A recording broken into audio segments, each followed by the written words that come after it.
realizing this originally abiding Dharma, which is variously described as Tathagatahood, the alaya, suchness of things. It is beyond the signs of speech, analysis, and description, and in it all the Buddhas, Bodhisattvas, and sentient beings are united, and have an ever-enduring community nirvana. But the function of the Bodhisattva is not to stay forever in this happy society but to come into a world of particulars. His vows are to be fulfilled, and in this he is said truly to be a Bodhisattva. The Bodhisattva and social life. The central theme of the Lankavatara has been explained as being the attainment of an insight into the inmost consciousness. And to attain this we have seen that the Sutra approaches the subject in two ways, logical and psychological.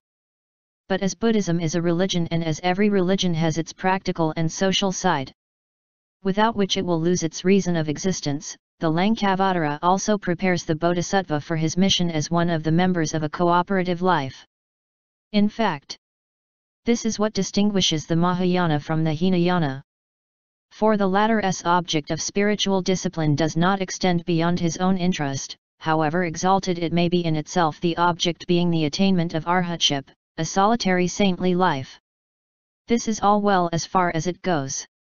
But as we are all living within a most complicatedly organized communal body, not excepting even a Buddha or a Bodhisattva, we have to think of this side of life. The conception of a Bodhisattva was thus inevitable. If he attained to a state of self-realization which he finds so full of peace, bliss, and strength, his natural desire is to impart it to his fellow beings. Technically, when he has finished benefiting himself, his next step is to go out into the world and benefit others. In reality, he cannot do good for himself without letting others share in it. The Sutra, therefore, now proceeds to tell the reader what is the practical, i.e., social life of the Bodhisattva. It may be said that the object of gaining an insight into the inner truth of things is really to qualify oneself for social work. Before proceeding, a question may be raised as to the value of doing anything for others inasmuch as, according to the doctrine of svasiddhamatram or self-mind only, or to that of sarvadharmanarsvmayata anutpada advayanayasvabkavalakshanam, there is nothing or nobody in the world that can be the object of salvation, or upon whom any kind of benefit may be bestowed. From the absolutely idealistic point of view, we may even ask if life is at all worth living.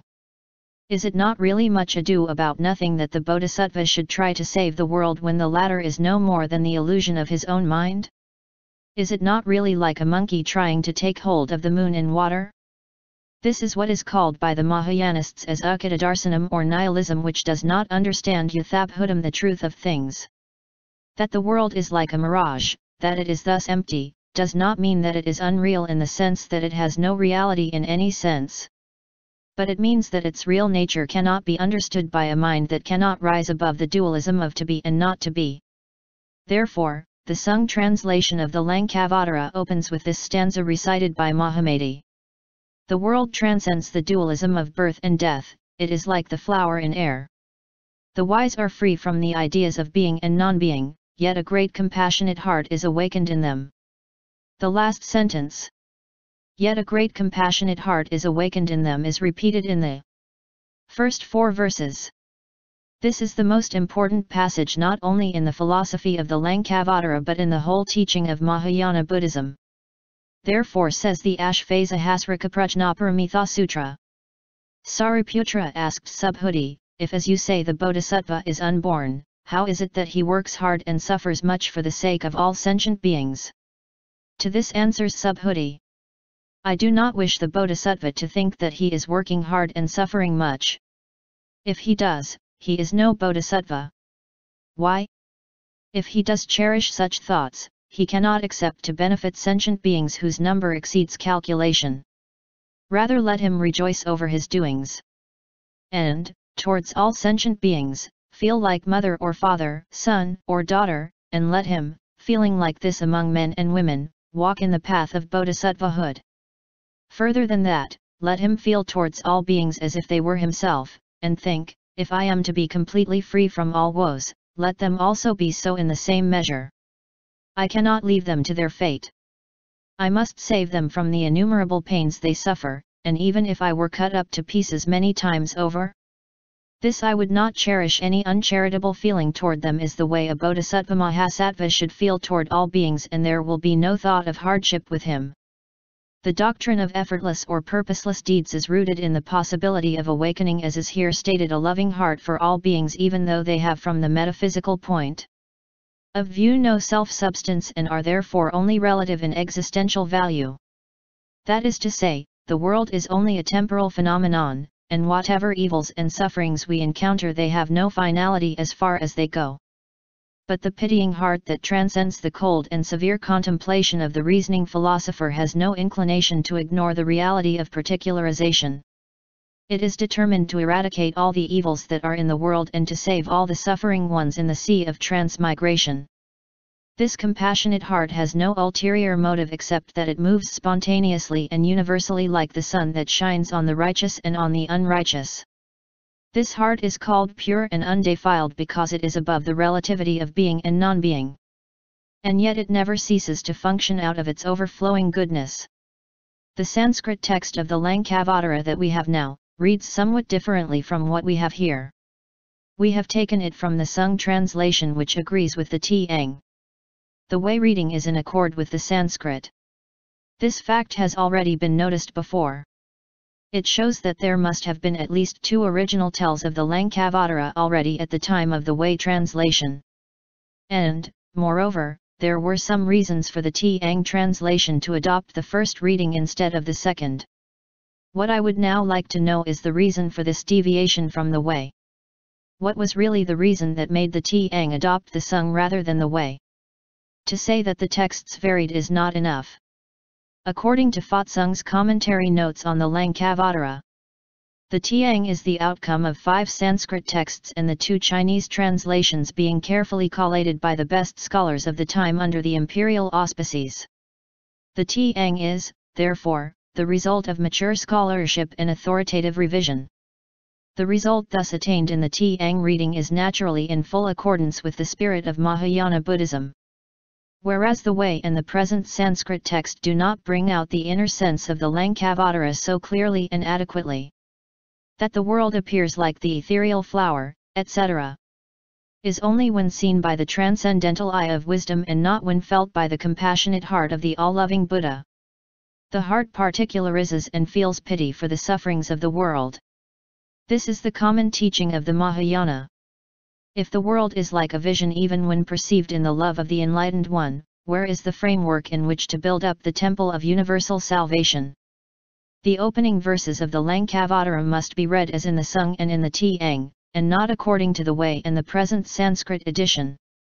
The Bodhisattva never enters into nirvana. According to the Lankavatara, there are 5 orders of beings from the religious point of view. Those who belong to the Sravaka order. Those of the Pratyatmagata order. Those of the Tathagata order. Those who belong to no definite order. And those who are altogether outside these orders. 1 Those belong to the Sravaka order who are delighted at listening to such doctrines as concern the skandhas, dhatus, or ayatanas, but take no special interest in the theory of causation, who have cut themselves loose from the bondage of evil passions but have not yet destroyed their habit energy.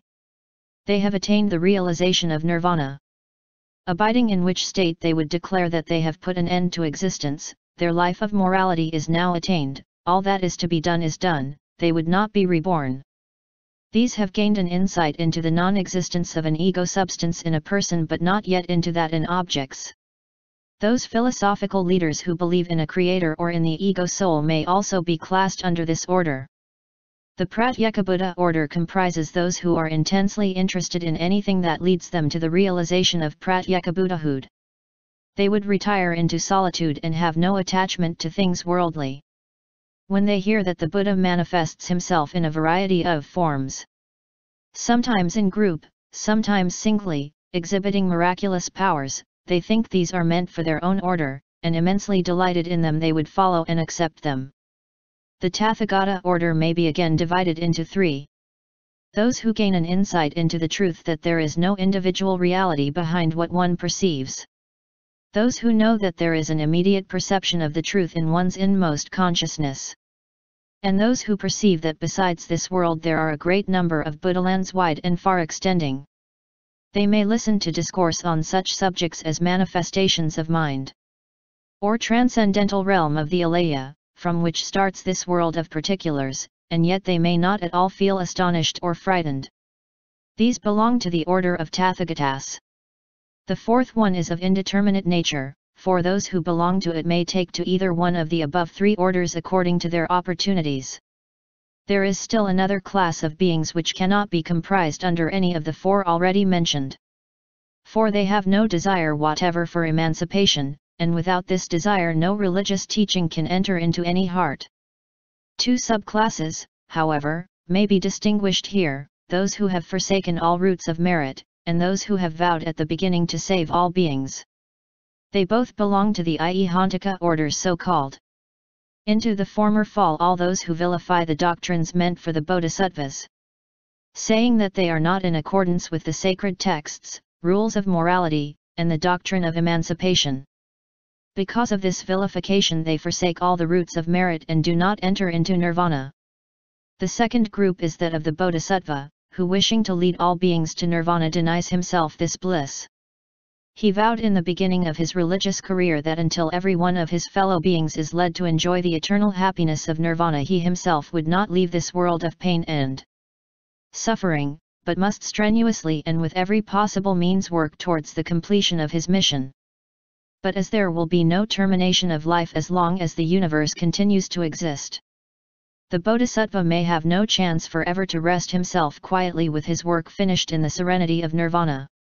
The time will come even to those who speak evil of the Bodhisattvayana when through the power of the Buddhas they finally embrace the Mahayana and by amassing stock of merit enter into nirvana. For the Buddhas are always working for the benefit of all beings no matter what they are. But as for the Bodhisattva he never enters into nirvana as he has a deep insight into the nature of things which are already in nirvana even as they are. Thus, we know where the Bodhisattva stands in his never-ending task of leading all beings into the final abode of rest. So, says the Sutra, he will through his 10 never-ending vows bring all beings to maturity. And, manifesting himself in various forms in response to the needs of all beings, will never know where to rest from his task. And yet his mind is always abiding in the state of self-realization and in the enjoyment of perfect meditation. Elsewhere we read again. O Mahamati! When Sravakas and Pratyeka Buddhas enter upon the 8th stage of Bodhisattvahood, they become so intoxicated in the enjoyment of the samadhi of cessation, that they are unable to comprehend the doctrine that all things visible are due to mind only. Their habit energy prevents their seeing beyond individuality and generality, they come to uphold the one-sided view of the egolessness of persons and things. Their knowledge and understanding of nirvana is based upon discrimination, and fails to penetrate into the truth of solitude. The Bodhisattvas, on the contrary, O Mahamati, who rejoice in the bliss of the samadhi of cessation are well furnished with the original vows and a pitying and compassionate heart. And, realizing the import of the 10 inextinguishable vows, do not enter into nirvana. They are already in nirvana because their views are not at all beclouded by discrimination. To them no discrimination takes place as to things seized and seizing. As they understand what is meant by the doctrine of mind only, they cherish no discrimination regarding existence. They are kept away from discriminating and attaching themselves to such ideas as siddha, manas, manovijnana, the self-substance of things external, and their forms. They keep, however, the source of all things in action that belong to the Buddha. They put supreme wisdom forward as they thus attain the Tathagata stage of self-realization. The Bodhisattva's vows and his effortless works. According to his transcendental insight into the truth of things, the Bodhisattva knows that it is beyond all predicates and not at all subject to any form of description. But his heart full of love for all beings who are unable to step out of the dualistic whirlpools of sat and asat, he directs his intense vows towards their salvation and emancipation. His own heart is free from such attachments as are ordinarily cherished by the unemancipated.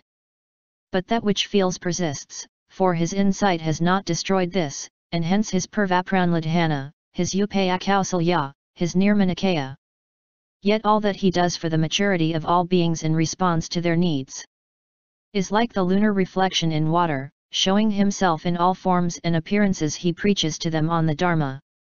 His activity is what is in Mahayana phraseology called NGHIA, deeds that are effortless, effectless, and purposeless, which may be considered to correspond to the Christian love of God. When the Bodhisattva enters upon the first stage called joy, pramudita, in the career of his spiritual discipline, he makes the following solemn vows. Pravyana, 10 in number, which, flowing out of his most earnest determined will, are as all-inclusive as the whole universe, extending to the extremity of space itself, reaching the end of time, exhausting all the number of kalpas, and functioning uninterruptedly as long as there is the appearance of a Buddha. The first is to honor and serve all the Buddhas, one and all, without a single exception. The second is to work for the preservation and perpetuation of the teaching of all the Buddhas. The third is to be present at the appearance of each Buddha, wherever and whenever it may be. The fourth is to practice the proper conduct of bodhisattvahood, which is wide and measureless, imperishable, and free from impurities, and to extend the virtues of perfection towards all beings. The fifth is to induce all beings in the most comprehensive sense of the term to turn to the teaching of the Buddhas so that they may find their final abode of peace in the wisdom of the all-wise ones. The sixth is to have an inner perception of the universe, wide and inexhaustible, in all its possible multitudinousness. The seventh is to realize the most closely interpenetrating relationship of each and all, of all and each, and to make every land of beings immaculate as a Buddha land. The eighth is to be united with all the bodhisattvas in oneness of intention. To become intimately acquainted with the dignity, understanding, and psychic condition of the Tathagatas, so that the bodhisattva can enter any society of beings and accomplish the Mahayana which is beyond thought. The ninth is to evolve the never-receding wheel whereby to carry out his work of universal salvation, by making himself like unto the great Lord of medicine or the wish-fulfilling gem. And lastly, the 10th is to realize the great supreme enlightenment in all the worlds, by going through the stages of Buddhahood, and fulfilling the wishes of all beings with one voice, and while showing himself to be in nirvana, not to cease from practicing the objects of bodhisattvahood. These 10 vows or prayers made by the bodhisattva at the beginning of his spiritual career, that is, when he has entered upon the first stage of bodhisattvahood or rather Buddhist life, called pramudita, do not quite describe the inner consciousness of the bodhisattva in its deepest signification. For he has not yet entered the stage of NGHIA where all his conscious efforts are dropped and he moves about as the sun shines on the unjust as well as on the just, or as the moon in water. While a great compassionate heart is always the most powerful driving force throughout his spiritual progress, he may not attain to a higher stage unless his heart transcends dualism and his behavior leaves no taint of discrimination.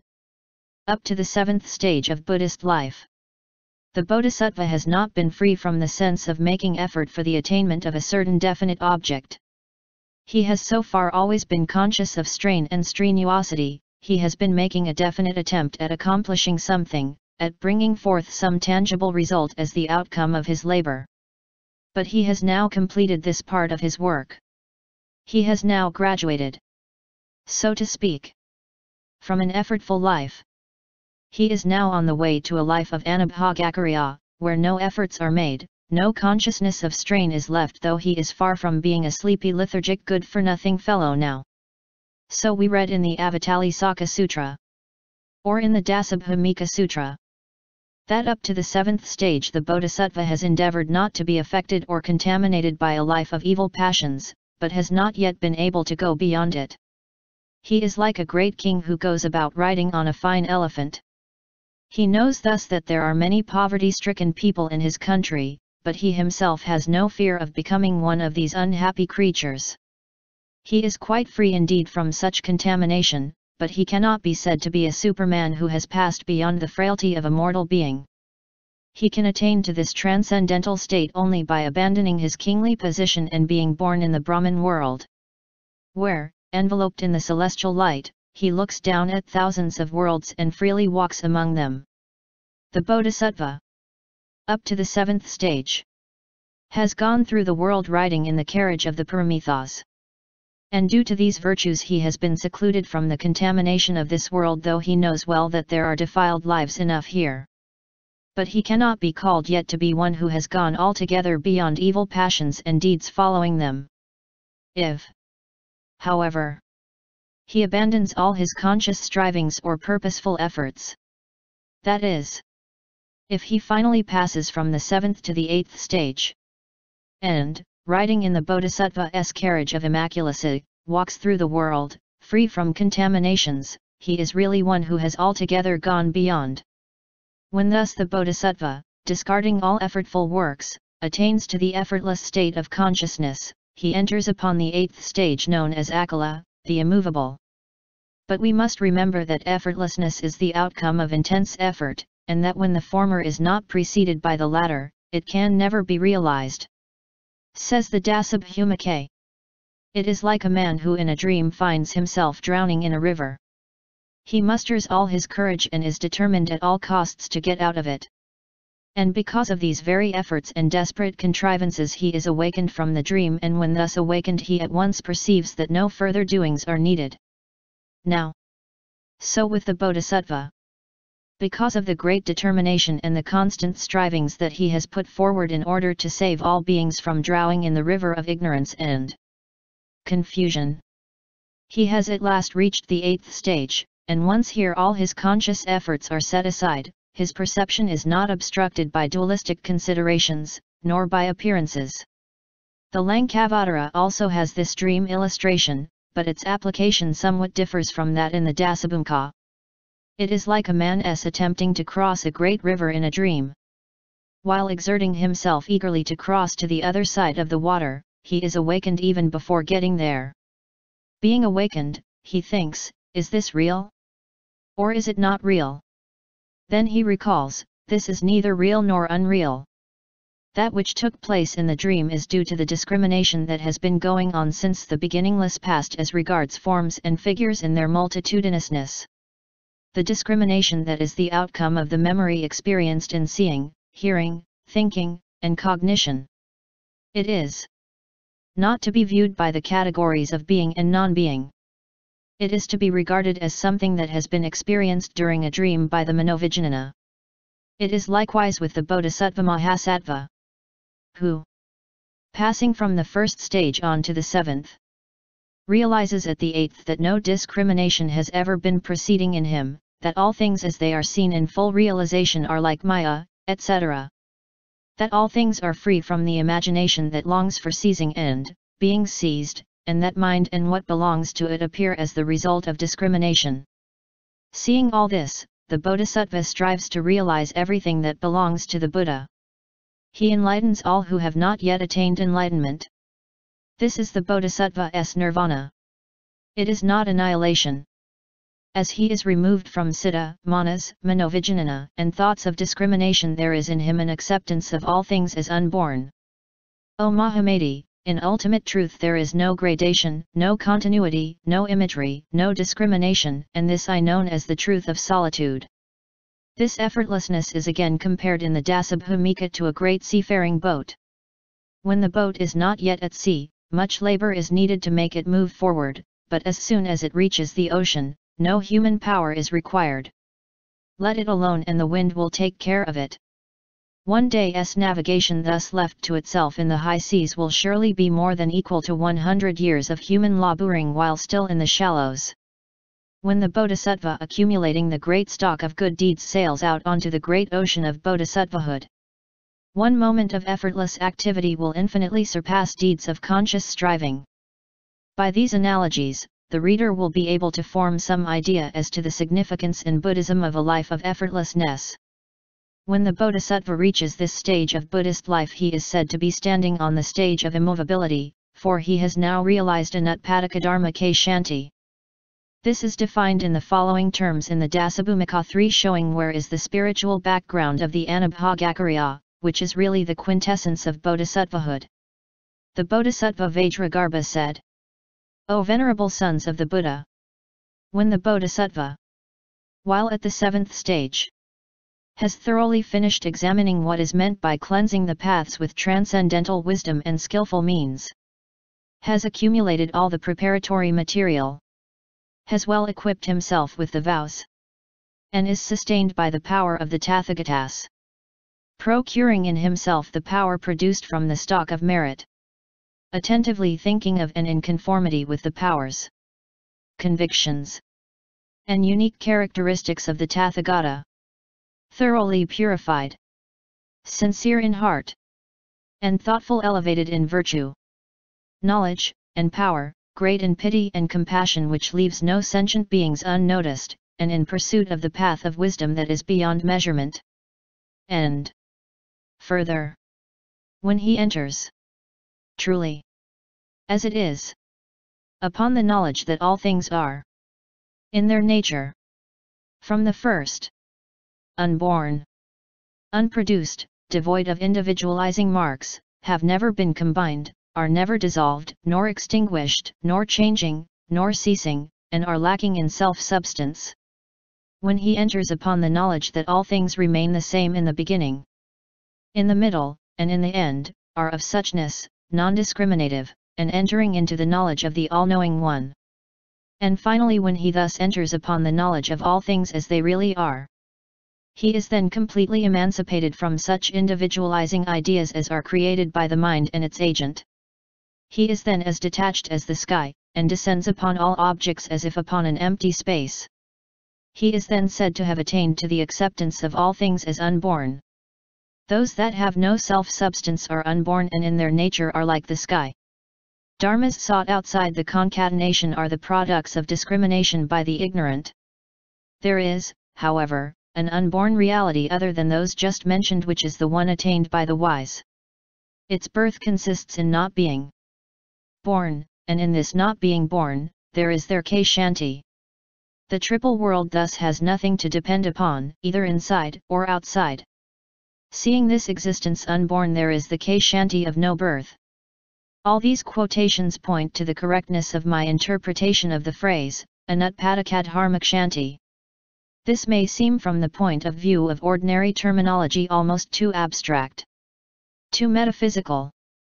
But to those who are well acquainted with the Mahayanistic way of thinking and feeling, the definition of Anutpadakadharmakshanti here quoted from the Dasabhumika is exact and adequately describes the highest object of the Buddhist life as far as this kind of phraseology allows. In the Lankavatara, the same ideas are more concretely expressed from another angle by means of an analogy, though the Sutras says that such analogies do not do justice to the true state of affairs. The truth as intuitively seen by the Buddhas and Bodhisattvas surpasses all symbolism and is beyond the understanding of ordinary minds. But when some indications are not given, the truth may forever be kept away from us, perhaps worse than that, vilified and denounced to our own spiritual ruination. The analogy has already been quoted when Tathagatahood was compared to the sands of the Ganges. There are some other important points in the Lankavatara concerning which I intend to write in the following chapters. My object here has been to treat the sutra as most intimately connected with Zen Buddhism, and, therefore, as containing some of the most salient ideas of Zen. Therefore, I opened this study with an account of Pratyatmagatigocara, which forms the central thesis of the Lankavatara and also is the object of the Zen discipline. No doubt all the schools of Mahayana Buddhism aim at gaining an immediate personal insight into the essence of Buddhahood. But this aspect of Buddhist life I find more clearly and emphatically and straightforwardly brought out in the Lankavatara than in any other sutra. But as all religion requires a philosophical background without which it limps, I have tried to show how the Lankavatara gives a logical and psychological account of the inmost experience called Pratyatmagatigocara, or Pratyatmagatigocara. With this the theoretical side of Zen Buddhism finishes, while its active side is to be developed if it has to bear fruit in this practical life. Hence towards the end of this study I have tried to describe the disciplinary life of the Buddhist as far as it is presented in this sutra. Buddhist nomenclature is frequently too intellectual, and the Indians have their own peculiar way of presenting their ideas. For this reason one is apt to regard the Mahayana as a philosophy too abstract and too high-flying and not at all religious.